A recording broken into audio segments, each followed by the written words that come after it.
Hi hello ಎಲ್ಲರಿಗೂ ನಮಸ್ಕಾರ ಸ್ನೇಹಿತರೆ, ಮತ್ತೊಮ್ಮೆ ತಮ್ಮೆಲ್ಲರಿಗೂ ಪ್ರೀತಿಯ ಸ್ವಾಗತ. ಸ್ನೇಹಿತರೆ, ಇಂದಿನ ಸಂಚಿಕೆಯಲ್ಲಿ ತುಂಬಾ ಸೂಪರ್ ಆ್ಯಂಡ್ ಟೇಸ್ಟಿಯಾಗಿರುವಂತಹ ಗಾರ್ಲಿಕ್ ಪೊಟ್ಯಾಟೊ ವೆಜ್ಜೀಸ್ ಮಾಡಿ ತೋರಿಸೋಣ ಅಂತ ಹೇಳಿ ಬನ್ನಿ ಸ್ನೇಹಿತರೆ. ಯಾವ ರೀತಿ ಮಾಡೋದು, ಬೇಕಾಗಿರೋ ಸಾಮಗ್ರಿಗಳು ನೋಡೋಣ. ಸುಮಾರು ಇಲ್ಲಿ ಒಂದು ಅರ್ಧ kg ಗಾತ್ರದ್ದು 2 ಆಲೂಗೆಡ್ಡೆಯನ್ನು ತೆಗೆದುಕೊಂಡಿದ್ದೀನಿ. ಇದನ್ನು ಮೇಲ್ಗಡೆ ಸಿಪ್ಪೆ ತೆಗೆದು ಈ ರೀತಿ ನೀಟಾಗಿ ಕಟ್ ಮಾಡ್ಕೊಳ್ತೀನಿ ಸ್ನೇಹಿತರೆ. ಇದು 2 ಆಲೂಗೆಡ್ಡೆ ಅರ್ಧ kg ಬಂತಪ್ಪ, ತುಂಬ ವೆಯ್ಟ್ ಇತ್ತು ಮತ್ತು ಇದು ದಪ್ಪ ಕೂಡ ಇದೆ. ಈ ರೀತಿ ಆಲೂಗೆಡ್ಡೆಯನ್ನು ಚೆನ್ನಾಗಿ ಸೆಲೆಕ್ಟ್ ಮಾಡಿಕೊಂಡು ಈ ರೀತಿ ನೀಟಾಗಿ ಕಟ್ ಮಾಡಿ ಇಟ್ಕೊಳ್ಳಿ ಆಯ್ತಾ. ಕಟ್ ಮಾಡಿದ ನಂತರ ಇದನ್ನು ಡೈರೆಕ್ಟಾಗಿ ನೀರಿಗೆ ಹಾಕೋಬೇಕು. ನೀರಿಗೆ ಹಾಕೋದ್ರಿಂದ ಅದರಲ್ಲಿರುವಂಥ ಸ್ಟಾರ್ಚ್ ಏನಿದೆ ಅದು ಕಂಪ್ಲೀಟಾಗಿ ಹೋಗಬೇಕು. ಸೊ ಹಾಗಾಗಿ ನೀಟಾಗಿ ಕಟ್ ಮಾಡ್ಕೊಳ್ಳಿ.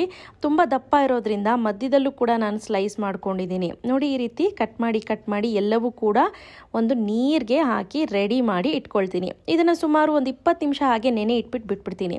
ಆನಂತರ ಒಂದು ಪಾತ್ರೆಗೆ ನೀರನ್ನು ಹಾಕಿ ಕಾಯ್ಲಿಕ್ಕೆ ಇಡ್ತೀನಿ. ನೀರು ಚೆನ್ನಾಗಿ ಕಾಯ್ತಿದ್ದಾಗೇ ಒಂದು 1/4 ಟೀ ಸ್ಪೂನಷ್ಟು ಉಪ್ಪನ್ನು ಹಾಕಿ ಕಟ್ ಮಾಡಿ ನೆನೆಸಿಟ್ಕೊಂಡಿರುವಂಥ ಆಲೂಗೆಡ್ಡೆಯನ್ನು ಹಾಕ್ಕೊಳ್ತೀನಿ. ಈ ಆಲೂಗೆಡ್ಡೆ ಏನಿದೆ 50% ಬೆಂದರೆ ಸಾಕು ಸ್ನೇಹಿತರೆ. ನೋಡಿ, ಈಗ 50 ಭಾಗದಷ್ಟು ಬೆಂದಿದೆ. ಈಗ ನಾನು ಇದನ್ನು ಏನು ಮಾಡ್ತೀನಿ, ತೆಗೆದ್ಬಿಟ್ಟು ನೀಟಾಗಿ ಶೋಧಿಸ್ಕೊಂಡು ಎತ್ಕೊಂಡ್ಬಿಡ್ತೀನಿ ಸ್ನೇಹಿತರೆ. ನೆನಪಲ್ಲಿರಲಿ, ಇದು ನೀರು ಒಂಚೂರು ಕೂಡ ಇರಬಾರ್ದು. ಸೊ ಈ ರೀತಿ ನೀಟಾಗಿ ಶೋಧಿಸ್ಬಿಟ್ಟು ಒಂದು ಈ ರೀತಿ ನೀರು ಸೋರಾಕುವಂಥ ಜಾಲರಿ ಅಥವಾ ಸ್ಟ್ರೈನರ್ ತೆಗೆದುಕೊಂಡು ನೀಟಾಗಿ ನೀರನ್ನು ಡ್ರೈನ್ ಮಾಡಿ ಇದನ್ನು ಒಂದು ಬಟ್ಟೆ ಮೇಲ್ಗಡೆ ಹಾಕ್ತಾ ಇದ್ದೀನಿ. ಎಸ್, ಇದು ಕಾಟನ್ ಬಟ್ಟೆ ಆಯಿತಾ. ಸೊ ಈ ರೀತಿ ಬಟ್ಟೆ ಮೇಲೆ ಹಾಕ್ಬಿಟ್ಟು ಸ್ವಲ್ಪ ಮೇಲ್ಗಡೆ ಈ ರೀತಿ ಟ್ಯಾಪ್ ಡ್ರೈ ಮಾಡ್ಕೊಳ್ಳೋಣ. ಸೊ ಈಗ ಇದು ಆರ್ತಾ ಇರಲಿ ಅಷ್ಟರಲ್ಲಿ ಒಂದು ಅರ್ಧ ಕಪ್ನಷ್ಟು ಮೈದಾನ ಒಂದು ಬೌಲ್ಗೆ ಹಾಕ್ಕೊಳ್ಳಿ. ಈಗ ಇದಕ್ಕೆ ಸ್ವಲ್ಪ ಉಪ್ಪು ನೋಡ್ಕೊಂಡು ಹಾಕ್ಕೊಳ್ಳಿ ಆಯಿತಾ. ಅಚ್ಕಾರದ ಪುಡಿ ಸುಮಾರು 1 ಟೀ ಸ್ಪೂನ್ನಷ್ಟು. ಖಾರ ಬೇಕಂದ್ರೆ ಇನ್ನೂ ಜಾಸ್ತಿ ಹಾಕ್ಕೊಳ್ಳಿ, ತೊಂದರೆ ಇಲ್ಲ. ನಮ್ಮನೇಲಿ ಖಾರ ಕಡಿಮೆ, ಸೊ ಹಂಗಾಗಿ ಕಡಿಮೆ ಹಾಕಿದ್ದೀನಿ. 1 ಟೀ ಸ್ಪೂನ್ನಷ್ಟು ಕಾಳು ಮೆಣಸಿನ ಪುಡಿ, ಆನಂತರ ಆರಿಗಾನೋ, ಇದು ಮಿಕ್ಸ್ ಹರ್ಬ್ ಅಂತ ಸಿಗುತ್ತೆ, ಇದು 1 ಟೀ ಸ್ಪೂನಷ್ಟು ಹಾಕಿದ್ದೀನಿ ಆಯಿತಾ. ಇದಿಷ್ಟನ್ನು ಹಾಕಿದ ನಂತರ ಚಿಲ್ಲಿ ಫ್ಲೇಕ್ಸ್ ಇಲ್ಲ ಅಂದರೆ ತಲೆ ಕೆಡ್ಸ್ಕೊಬೇಡಿ, ಮೆಣಸಿನ್ಕಾಯಿನ ಸಣ್ಣದಾಗಿ ಕಟ್ ಮಾಡಿ ಹಾಕ್ಕೊಳ್ಳಿ. ಆನಂತರ ಒಂದು ಅರ್ಧ ಇಂಚಿನಷ್ಟು ಬೆಳ್ಳುಳ್ಳಿಯನ್ನು ಚಚ್ಚಿ ಹಾಕ್ಕೊಂಡಿದ್ದೀನಿ. ಈಗ ಇದನ್ನೆಲ್ಲ ಹಾಗೆ ಒಮ್ಮೆ ಡ್ರೈ ಮಿಕ್ಸ್ ಮಾಡಿಬಿಟ್ಟು ಸ್ವಲ್ಪ ನೀರನ್ನು ಹಾಕಿ, ತುಂಬ ತೆಳುಗೂ ಬೇಡ ತುಂಬ ಗಟ್ಟಿಗೂ ಬೇಡ ಆಯಿತಾ. ಯಾಕಪ್ಪ ಅಂದರೆ ತುಂಬ ತೆಳುಗಿದ್ರೆ ಅದು ನೀಟಾಗಿ ಕಚ್ಕೊಳ್ಳಲ್ಲ. ಸೊ ಹಾಗಾಗಿ ನಾನೇನು ಮಾಡ್ತೀನಿ, ಮೀಡಿಯಮ್ ಆಗಿ ಇರುವಂತಹ ಕನ್ಸಿಸ್ಟೆನ್ಸಿಗೆ ನಾನು ಮಾಡ್ಕೊಳ್ತೀನಿ. ಈಗ ಇದಕ್ಕೆ ನೀವು ಟ್ಯಾಪ್ ಫ್ರೈ ಮಾಡಿ ಇಟ್ಕೊಂಡಿರೋಂಥ ಆಲೂಗೆಡ್ಡೆ ಏನಿದೆ ಸ್ಲೈಸಸ್ ಅದನ್ನೆಲ್ಲ ಹಾಕ್ಕೊಂಡು ಲೈಟ್ ಹ್ಯಾಂಡಲ್ಲಿ ಮಿಕ್ಸ್ ಮಾಡ್ಕೊಳ್ಳೋಣ. ನೋಡಿ, ಆಲೂಗೆಡ್ಡೆ ಕೂಡ ಬೇಯಿಸಿರೋದ್ರಿಂದ ಮುರಿದೋಗ್ಬಿಡುತ್ತೆ, ಹಾಗಾಗಿ ಲೈಟ್ ಹ್ಯಾಂಡಲ್ಲಿ ನೀಟಾಗಿ ಮಿಕ್ಸ್ ಮಾಡಿಕೊಂಡು ಈಗ ಇದನ್ನು ಡೈರೆಕ್ಟಾಗಿ ಕಡಾಯಿಗೆ ಡೀಪ್ ಫ್ರೈ ಮಾಡ್ಕೊಳ್ಳೋಣ ಸ್ನೇಹಿತರೆ. ಚೆನ್ನಾಗಿ ಕಾದಿದೆ ಎಣ್ಣೆ ಆಯಿತಾ. ನೀವು ಡಬಲ್ ಬಾಯ್ಲರ್ ಮೆಥಡಲ್ಲಿ ನೀವು ಡಬಲ್ ಡೀಪ್ ಫ್ರೈ ಮಾಡಿಕೊಂಡ್ರೆ ತುಂಬಾ ಕ್ರಿಸ್ಪಿಯಾಗಿ ಬರುತ್ತೆ.